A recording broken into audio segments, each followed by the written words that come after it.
வணக்கம். நான் இன்னைக்கு செஞ்சு காட்ட போறது மகிழம்பூ முறுக்கு.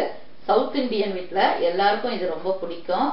மகிழம்பூ வந்து ஆக்சுவலா மவுத் வாட்டரிங், அதாவது வாயில எச்சல் ஊறும். இந்த முறுக்கு சாப்பிட்டா செய்யறதும் ஈஸி, உடம்புக்கும் ரொம்ப நல்லது. இப்ப செஞ்சு காட்ட போறேன். இதுக்கு தேவையான சாமான்கள்: அரிசி மாவு, பாசிப்பருப்பு மாவு, சிறிதளவு வெண்ணெய் இல்ல நெய், தேவைக்கேற்ப சால்ட், அப்புறம் வந்து தேங்காய் பால், ஒரு முடி தேங்காய் பால். இதுதான் தேவையான பொருட்கள்.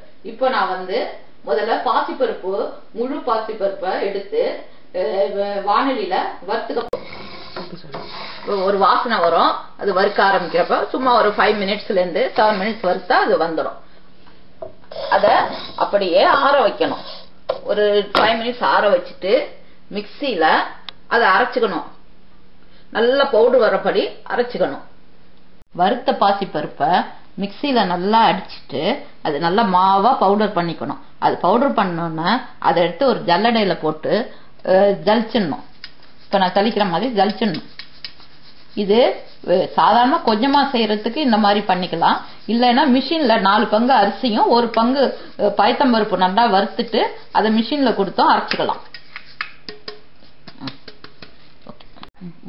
முறுக்குக்கு தேவையான மாவு எப்படி செய்யறதுன்னு செஞ்சு காட்டுறேன். அதை எல்லாரும் பார்த்துங்க. இது மிஷின்லயும் அரிசி மாவும் பயத்தம்பருப்பும் அரைச்சிட்டு வந்து அந்த கலவை மாவும் போடலாம், தனித்தனியாவும் போட்டுக்கலாம். இப்ப வந்து நான் போடுறது 1 பங்கு பாசிப்பருப்பு மாவு,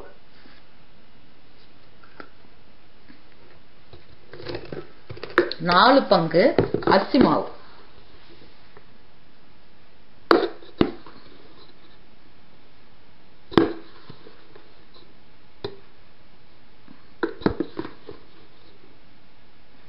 4 பங்கு அரிசி மாவு. தேங்காய் பால் ஊத்திக்கிட்டா ரொம்ப மகிழம்பூக்கு ரொம்ப பிடிக்கும், நல்லா இருக்கும். கொஞ்சம் தேங்காய் பாலோட கல்கண்டு பவுடரையும் கலந்துக்கணும்.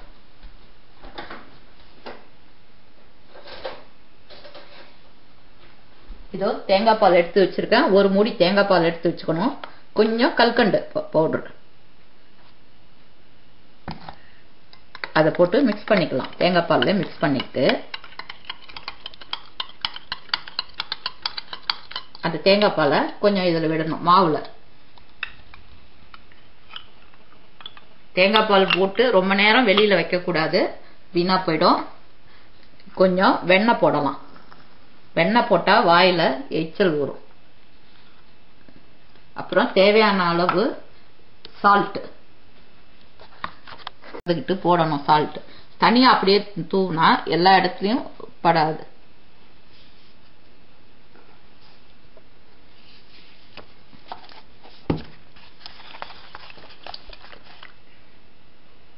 இந்த கலவைய மாவு பிசைஞ்சுக்கணும்.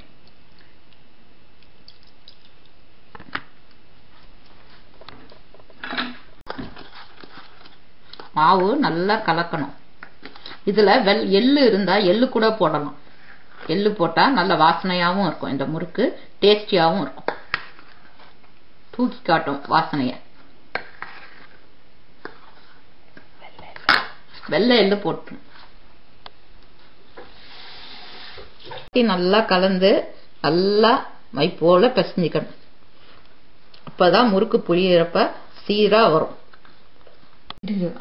மை போல பிசைஞ்சுக்கிட்டு அப்புறம் சின்ன சின்ன பாலா உருட்டி வச்சுக்கணும். உருட்டி வச்சுட்டா வந்து முறுக்கு அச்சில போடுறப்ப ஈஸியா இருக்கும் உங்களுக்கு. அப்ப அந்த டைம் நீங்க உருட்ட வேண்டியதில்லை. இப்ப பண்ணிட்டு ஆரம்பிக்கிறதுக்கு முன்னாடி இது மாதிரி ரெடி பண்ணிக்கலாம். இது மாதிரி சின்ன சின்ன உருண்டையா உங்களுக்கு வசதிக்கு தகுந்த சைஸ்ல பிடிச்சி வச்சுக்கலாம். மகிழம்பு செய்யறதுக்கு 1 கண்ணுலயும் செய்யலாம், இது மாதிரி 3 கண்ணுலயும் செய்யலாம். எது வசதி சீக்கிரம் செய்யணும்னா 3 கண்ணுல பண்ணலாம். இல்லைன்னா இந்த 1 கண்ணு போல பொண்ணு இந்த அச்சை வந்து குழல்ல போட்டு புழியலாம். முடிச்சாச்சு. இது மாதிரி உருட்டி இதை ரெடி பண்ணி வச்சுக்கணும். இந்த மாவை இது மாதிரி பதத்துக்கு ரெடி. அப்புறம் இது மாதிரி ஒரு அச்சு, இது தமிழ்நாட்டுல எல்லா இடத்துலயும் கிடைக்கும். இந்த அச்சு சவுத் இந்தியா, நார்த் சைட்லயும் இது இந்த மாதிரி அச்சு கிடைக்கும். இது வாங்கி இதுக்கு தகுந்த மாதிரி முறுக்கு பண்றதுக்கு தேவையான மாடல்ல பண்ணணும். இது 3 கண்ணும் இருக்கு. இதுல இது ஒரு கண்ணும் இருக்கு. எதை வேணாலும் போட்டு பண்ணலாம். 3 கண்ணுல போட்டா சீக்கிரம் புழிஞ்சிடலாம். இப்ப நான் 3 கண்ணு போட்டுறேன்.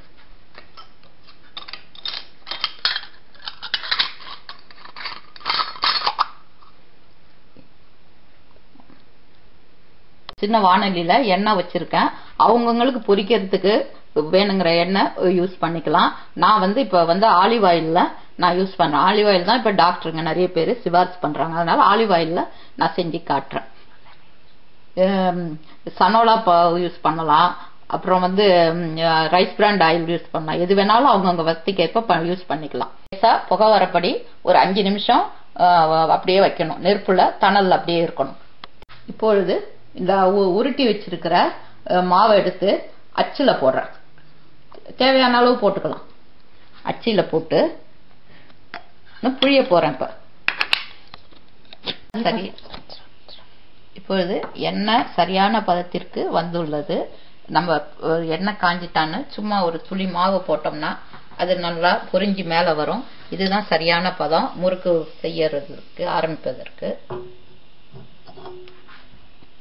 இப்பொழுது முறுக்கு குழல்ல அச்சுல போட்ட மாவுல இப்ப புழிய போறோம்.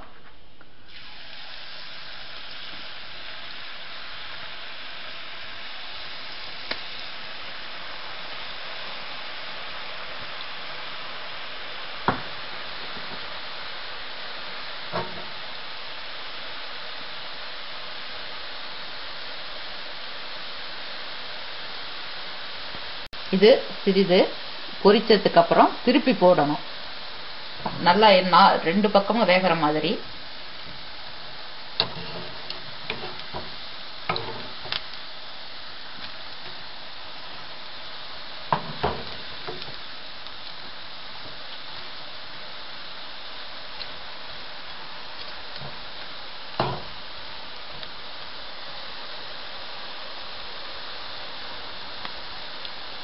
போட்டதுக்கு அப்புறம் திருப்பி போட்டதுக்கு அப்புறம் முறுக்கு 5 நிமிஷம் அதே எண்ணெயில இருக்கும். அப்ப இந்த எடுக்கிறதுக்கான சலசலப்பெல்லாம் குறையும் அந்த முறுக்குல. அது அப்படியே இப்படியே எடுத்துட வேண்டியது. எடுத்து வச்சு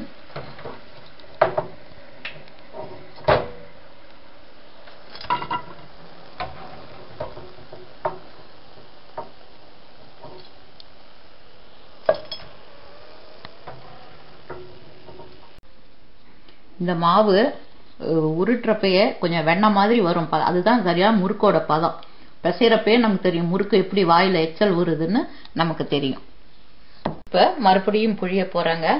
இதுக்கு மெயின் டேஸ்ட் கொடுக்கறதே மகிழம்பூக்கு தேங்காய் பாலும் கல்கண்டு பவுடரும் தாங்க. தேங்காய் பால்ல கல்கண்டு பவுடரை கலந்துக்கிறோம் இல்லையா, அதனாலதான் அது மகிழம்பூக்கு நல்ல டேஸ்ட் வருது. இதை முள்ளு முறுக்குன்னு சொல்லுவாங்க.